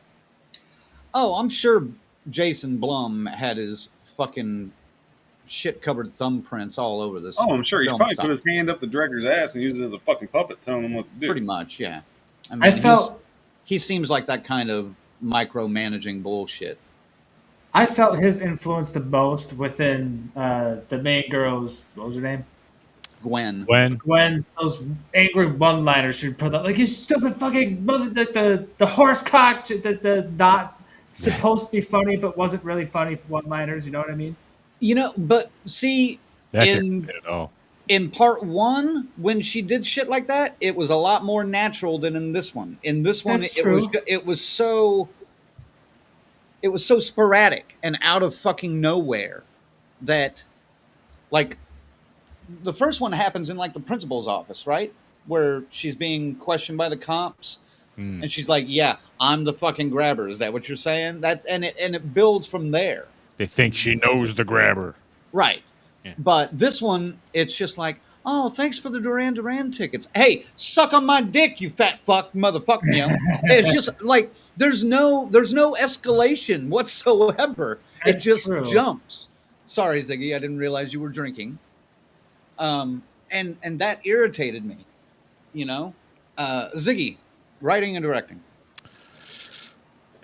You know, I get it. You had a good story. You had a great source material when you did the first one, and then you swung and a miss with this, man. It's a swing and a miss. And wrapped in a well-crafted movie that has good tense moments at times, and one of the best jump scares I've seen this year. So, That I was a good jump scare, or a couple of good ones in there. well, the one was. It's like you again. If the best ones you see coming a mile away, and they still knock you on your ass. So, Right. But there were also a lot of lost chances in that too, because there were a ton of scenes where I was just like, yeah. I was waiting for it, and It's like, really? Again, you know, I don't know. It's like it almost seemed like that kind of stuff would have really helped this movie a lot, just to keep you off balance. Sorry, Lucio. especially in Act One Yeah. or Yeah. two. You Well, know, yeah, there could have been a little more interaction from the grabber fucking with people, or going into the dream realm a little more darkly. You know what I'm saying? Instead of just fucking, oh, what's this? You know, and I see something, and the phone's ringing, but I can't get there, and it's that kind of shit. I don't know, man. This could have been this could have been a solid fucking entry in this franchise, because clearly, if it's making that kind of money, that we're not done with the fucking grabber. I like We're not. Ethan Hawke as a baddie. I He's good love at this. Ethan Hawke. He's good at this. Yeah, But you better kick that kill count up quite a fucking bit, man. A fucking horror movie with a killer, with a child molesting killer that kills nobody. I wouldn't go so far as to say child molesting. He's Just not quite child Freddy. killer. Well, yeah, I guess he was just a killer. He was just a goofball. We haven't heard any We haven't had that part of it Suppose yet. we don't really know what he sexual did. exploits He's You probably know, the more we- watch him die, Yeah, that kind of shit. while he's milking the cow, and Yeah. literally an actual cow. No, not doing anything else. Anyway, Yeah, anyway, the grabber, like grab some fucking tools and kill somebody. Yeah, grab a kill count. Yeah. Yeah. So, yeah, I don't know, man. I just think this was all over the fucking place. It's just doesn't have the charm. It doesn't have Joe Hill punching it up. You fucking need that. You better run everything by him in the future. Yeah, no shit. All I'm saying. All right, we're going to get into our favorite moment from the movie. While we do, make sure to send us your ranking. If you saw the movie Black Phone 2 in theaters, send us your ranking from a scale of 0 to 10, and we'll mention it here in the comments in just a little bit. So, favorite moment, Colonel? There's some pretty good moments in this movie. Even some small ones that I really liked. Some attention to detail, like the frost on the window that forms the shape of his mask. Bones gave that first interaction with the grabber and Finn in the phone booth, man. That was intense as shit. Such a good scene. And I really liked how, you're hearing his voice through the telephone. Well, you see the grabber there. But towards the end, it switches from his voice in the telephone to his actual voice outside of the phone booth and through his mask. Yeah. Muffled it was. And I just really thought that was a brilliant fucking scene. I just loved it. Potential there to totally fucking being a killer, fucking scary, slasher-esque film. And they fucking did not do it. They blew it. They blew it, man. Instead, you get a bunch of almost. You know what? That would have been cool. Wow, they should have did this. That would have been neat. But anyway, my favorite moment was the aforementioned jump scare scene, because I got to look over and my kid jumped out of his fucking seat too. It was hysterical, and everyone got a chuckle out of that one. Because it was like, holy fuck, what is that? When it happens. Mm-hmm. So that was my favorite scene. Favorite moment of the Black Phone 2. There wasn't much to pick from this time. No. But Colonel's that's where I was going if he would have said what I said with the jump scare thing. So. All right. How about you, FaZe? you guys definitely picked the best moments there, but I think my favorite moment would be when they were driving to the camp just in that snowstorm. Because I've been in that situation where you cannot fucking see anything driving through the snow, and it's fucking freaky. And they captured that pretty well, not perfectly, but it looked good. I think it was, especially with the guy running in front of the car to act as an extra view. That's a real thing that some people do. If you have an extra person on board, it was decent. I like the whole countryside of Colorado, the whole Rocky Mountains. I can't pick a moment for that. All right. I too liked the phone call, and I actually like the camera work they do with that going around the phone booth and everything. But since no one mentioned it, I'm gonna go with the Nightmare on Elm Street fight scene sequence. Strong. That was a pretty good scene, and it was homaged enough to Nightmare, but also keeping its own basis of originality in a way, in my opinion. At least the room, or at least, she didn't go flying across, sliding across the ceiling. If that would have happened, I wouldn't have liked it as much. But Well, if she would have been sliced open. or sliced open like that. Pig, Yeah. that would have been sweet. Then I would have liked it. So, but yeah, those two were probably my favorite moments. So, alrighty, Here we go, folks. If Oh you boy. send us your ranking, final thoughts and ranking, and I'm going to stick with Colonel again because The Colonel too. I just feel like it. You son of a bitch. Scooby Dooby Dooby Doo. Doo-doo. Yeah, like I said, most anticipated horror film this year for me personally. Was it really? It was. And like I said, I really was because I like Black Phone that much. Yeah, I was worried about it. Some of my fears came to fruition, some did not. It just there was enough in there for me to like this film, but enough for me to nitpick it like we all have tonight. It definitely had its flaws. God, I want to keep this short and sweet. I'm not going to go too far. I'm pretty sure my score is going to be about the same it was going into tonight. I'm going to give it, hey, Jesus, I think it's a little higher than it probably deserves. I'm still going to give it a 7 because I did enjoy this film overall. It could have been much better. I was hoping it would have been much better. But I think a 7 is a fair score for this compared to a lot of the films we reviewed this year. I've seen way fucking worse. If this year wasn't so much of a quantity over quality for me, I probably would have scored this lower. But we reviewed a lot of fucking bad movies this year. So by default, I give it a decent score at 7. All right. About you, FaZe. I do agree. It's not the worst thing we've seen this year.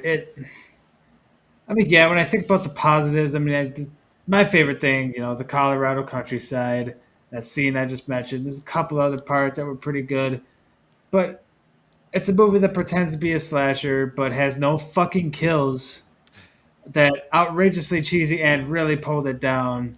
Just me and endings. I take the endings pretty seriously.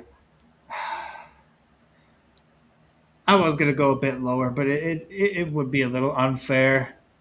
But shit, man, it did bug me quite a bit. I'm gonna go with the 4. I'm gonna match the Mama phase with that one. Go quite a bit lower than Colonel, though. My God, I'm surprised at the 7. I'm not gonna lie. Damn. That's harsh. Okay. It was a What the- 5 until the final act dragged it down, but the Colorado countryside gives it an extra point, so it's a 4. There's no cats, so I can't give it a 5. No cat. No cat. I'm going to jump in. I wouldn't say this was the highest anticipated of the year, but it was on the radar. I was hoping this would be good, and even based on the trailers, even though we did end up seeing it way too fucking much, and like Colonel said, the over marketing of this was ridiculous. I was looking forward to something, a twist on A Nightmare on Elm Street, and I would have been okay with that. But what they delivered was so watered down.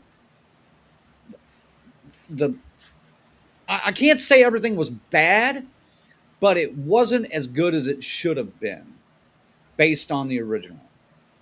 And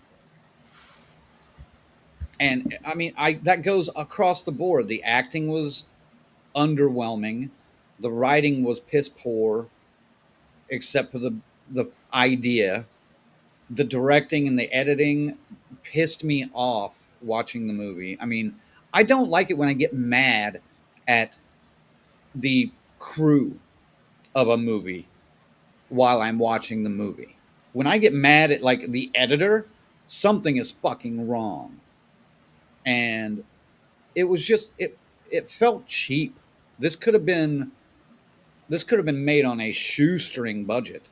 There was nothing special to it except for, that it was a sequel to, a pretty good movie. But like Colonel said, not the worst I've seen this year. I've seen much worse. And I would even say it's a little bit above average based on what I've seen this year. So I'm going to go with a 6.5. Ziggy. Yeah, man. It's funny.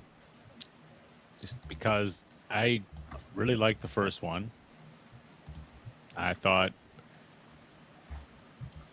and this is an easy sequel to make to that first one, man. Depending which way you go, and they do a little bit of both with this one. They go back to 1957, and then they come back to 1983. So, but I mean, you know what I mean? There's just some beats you gotta hit in a movie like this, if you're asking me, and they missed a lot of them. That having said that, it's still a pretty good entry in this thing. If you're into the Black Phone stuff, I do think you should see it at least once. And was just hoping that the grabber is given another chance to do his due diligence to join the ranks of the killers we know and love. But yeah, I mean, I did dig the dream sequences quite a bit. I just wish there was a little more horror with this thing. The Black Phone 2 is going to get a 6.5 from me. Wow. Ziggy and I agree, huh? Interesting. That's All right. Yeah. FaZe, can you show off a couple of the scores from our viewers? Yes, please? absolutely. Now, there was quite a lot, so I got to scroll a little bit here. But let's see. We started here with Luke. He said, out of your review, I give it 2 turds out of 5 turds. Thank you, Luke. And Mama FaZe, I mentioned earlier, she gave it a 4. I like ice skating and romantic crap. Just please keep it out of horror movies. Yeah, I would agree. Yeah. Or just in moderation. Fuck. Alan Terry.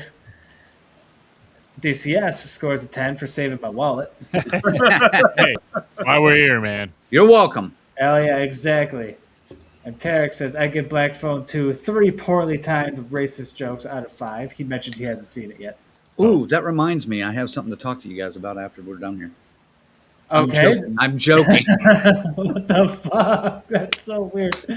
Joshua gives it a 7. Oh, man.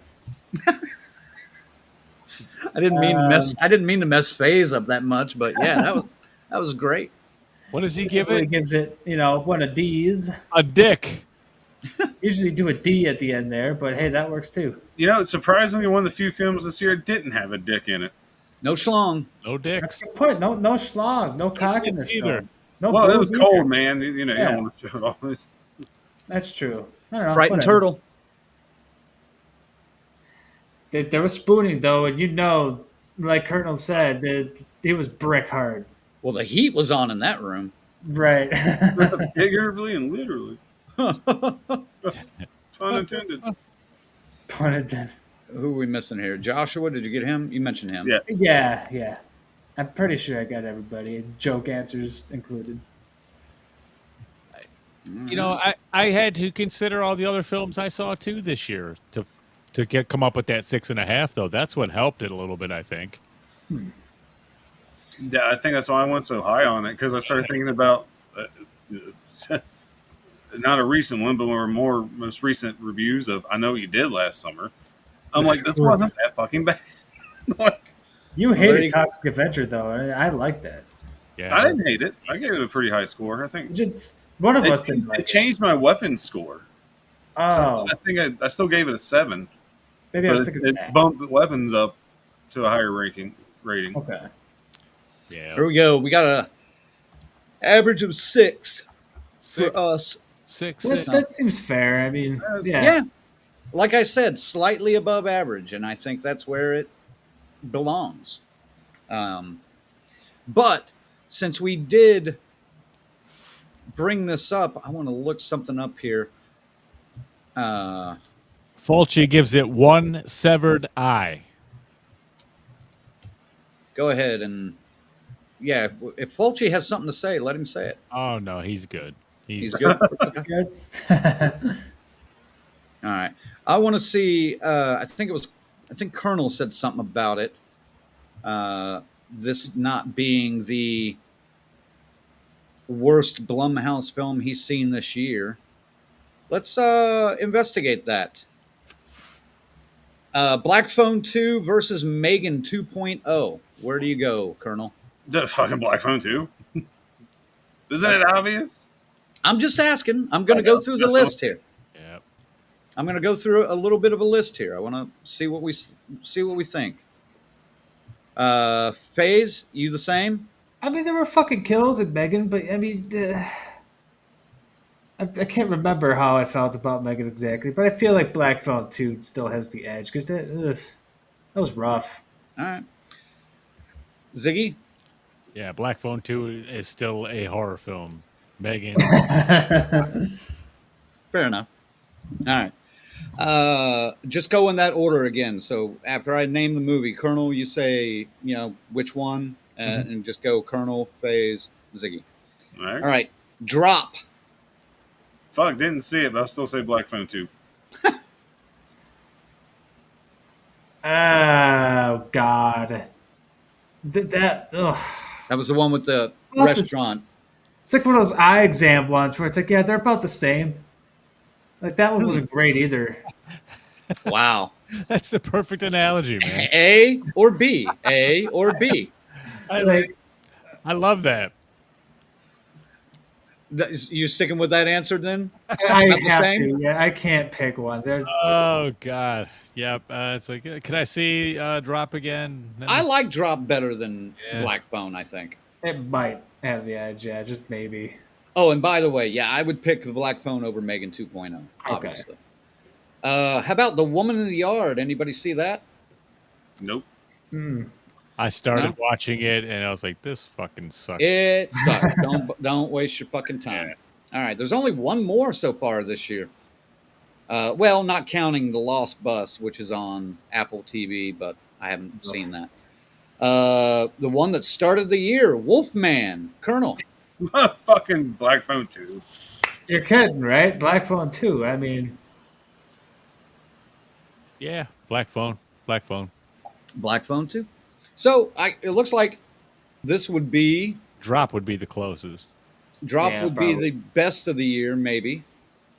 And then this would be the second best Blumhouse film of the year Drop was At a- Blumhouse. at a 6. I forgot about that. That's a fairly high score for a Blumhouse film, man. They've earned this. I stick by my 4. Fuck him. And what's left for this year?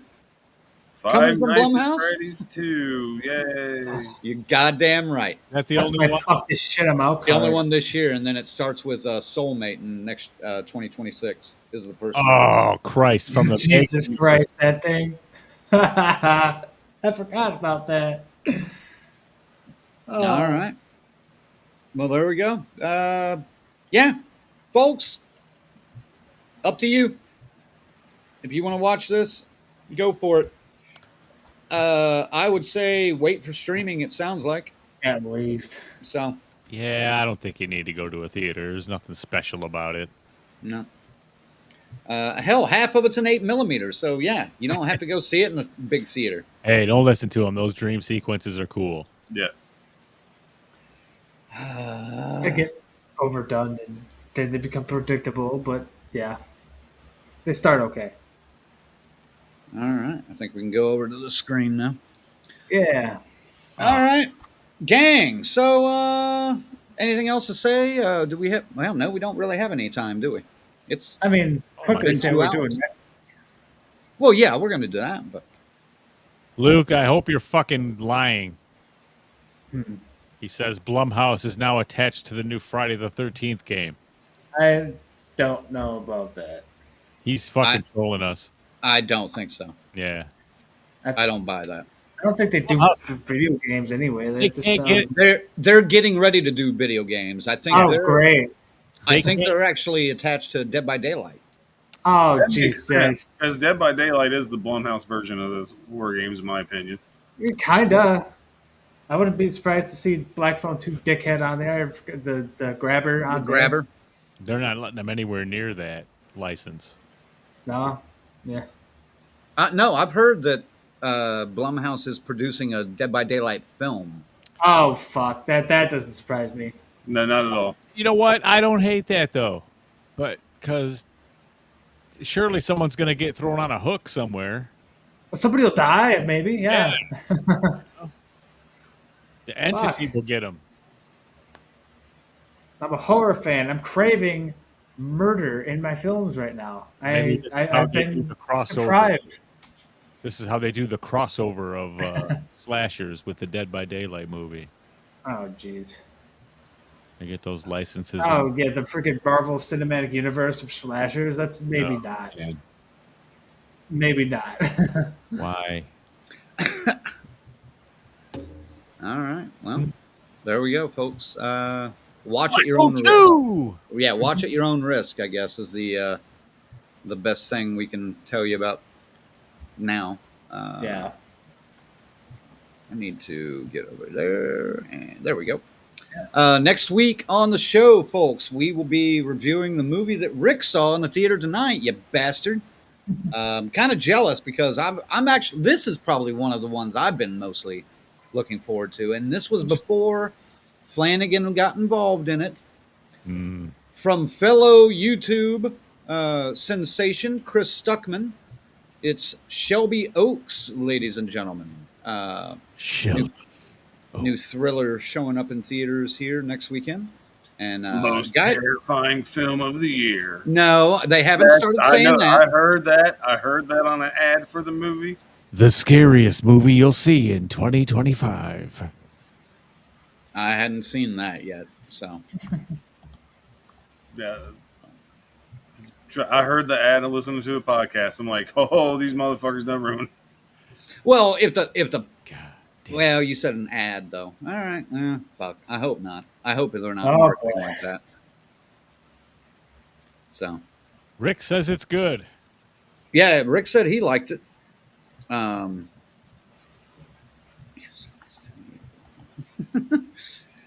Anybody else excited for this one or looking forward to it at all? I'm into it, man. I don't know much about it, so you know, I'm encouraged that Rick says he likes it. I'm just going to go in cold like that. I don't think I've seen a trailer for this. You haven't? It's been all over, like at least the movies I've been to. Perhaps I have. I don't remember seeing one. I might have, but I just don't remember it. I'm kind of like Zag. I'm going in cold as fuck on this one. I kind of prefer it that way.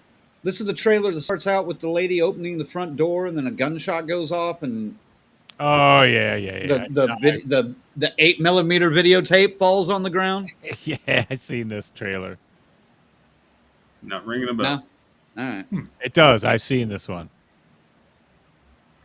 I will say that movie poster is dark as fuck. I know that's intentional, but like you can't really see that on our screen. Reminds me of The Evil Dead. Yeah, Rick keeps saying it was shot in Cleveland. I think Stuckman's from Cleveland, man. I could be wrong about that, but I'm not positive. I can see that.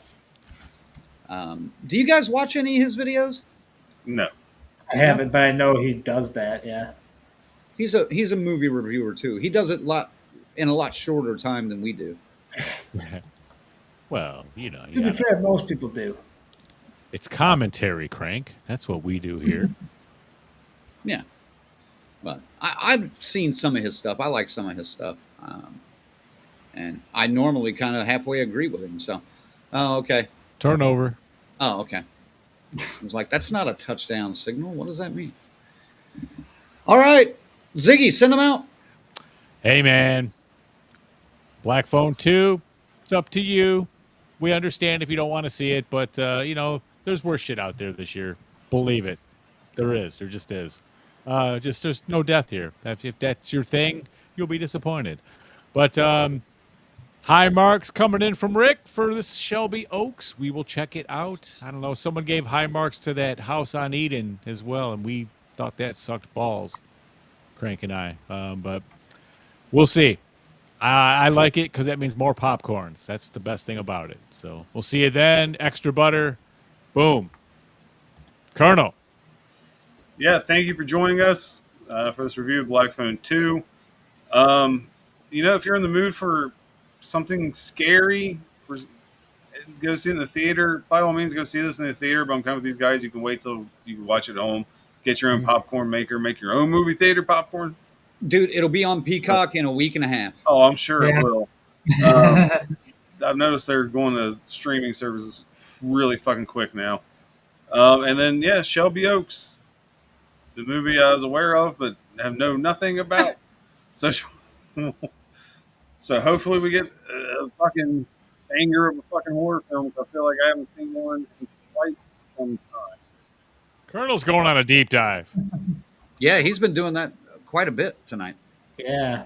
So it's not just me. What the fuck? I've been deep diving too. You guys never haven't told me. This is the first time I'm hearing about it. That's the first It time was- I couldn't That's understand at you. least a third that you've Wow, really? gotten. I could hear him every other time, though, what he was saying. We could still make Right. out what he was saying. That time he was like, "Rah, rah, rah." Rah, rah, rah, rah, rah. That's just the ghost dick in my mouth. No, so no, join us next week. Speaking of ghost dicks, fellas, don't get sick. Wash your dick. Ladies, don't look like Scuba Steve. Ghost stick. Choke Ghost it stick. out. Wash Use it out. Silver Steve. Boy, Maybe he's that big. ghost stick isn't clean. Damn. Man, He's well hung, man. did you gag on that one a little bit? Jesus Christ, that is a horse cock, gentlemen. That is Yeah. That was the God damn. unskirt and shit. Full sleeve on that one, eh, Colonel? Oh, Yep. Got the hood. Yeah. Oh, Way to shit. go. Way to go, Colonel. Only you can fuck up your own catchphrase. For fuck's sake. oh my God. Phase. Folks, it's fun coming back to the movie reviews. Even, if I shed on it a little bit, these guys did too in aspects, but I stand by that 4, man. Always will. But next week should be fun. Shelby Oaks does look pretty interesting, so, hopefully it isn't too crank and phase as fuck and that these two can enjoy it as well. We'll see. Don't lump me Folks. in with you. I'm lumping myself in with you. What are you talking about? Well, But no. Love you guys. We'll see you next week. Yeah, Ziggy. Again? he already did something. Oh, he already did something. Well, then we got to Yeah. thank our members. Still, Thank don't the we? gang. Yeah. We got to do that. All right. One more time. We got to thank No our Star members. Wars. Fuck's sake. Come on now. Yeah, Okay. fuck. No. In fact, mute him. No, here we go. I got to do the middle part. Yeah, I know. That's the only reason why you're getting the microphone. Let's thank our final girls and guys: Christy, Faze, Lorena, Beatty, Alex, and Already behind. Tyrone. Crazy Ralphs, Bell's Fancy Creations, Dr. Smiley, Morgan Cryptor, Raymond Suture, Alan Terry, and the whole damn enchilada pod. And our camp counselors: Adam, Chrissy, Luke, Lou, S. Michael, Jimmy and Rachel, Stacy, Lynn, Orlando, Chuck, Chick, Dave, Carl, and Patricia, and Kristen and JJ. One more thing. There you go.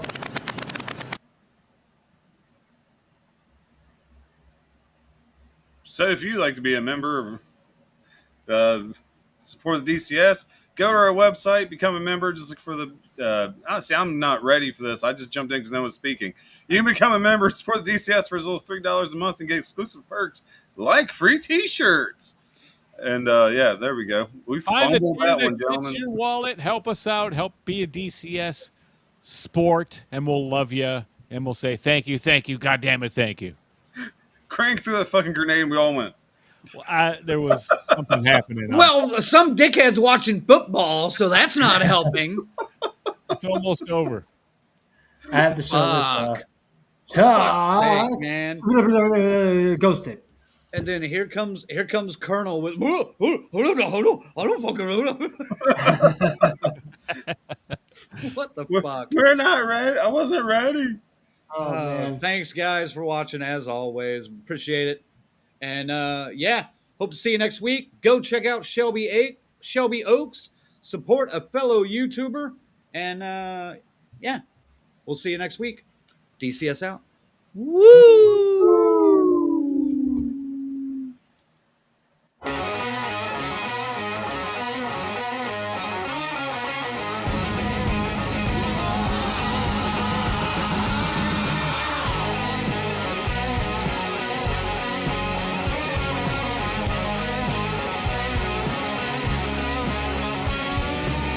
Collecting light image, focused to rip the skin. Remembering those muddy creeks, illusions to swim in.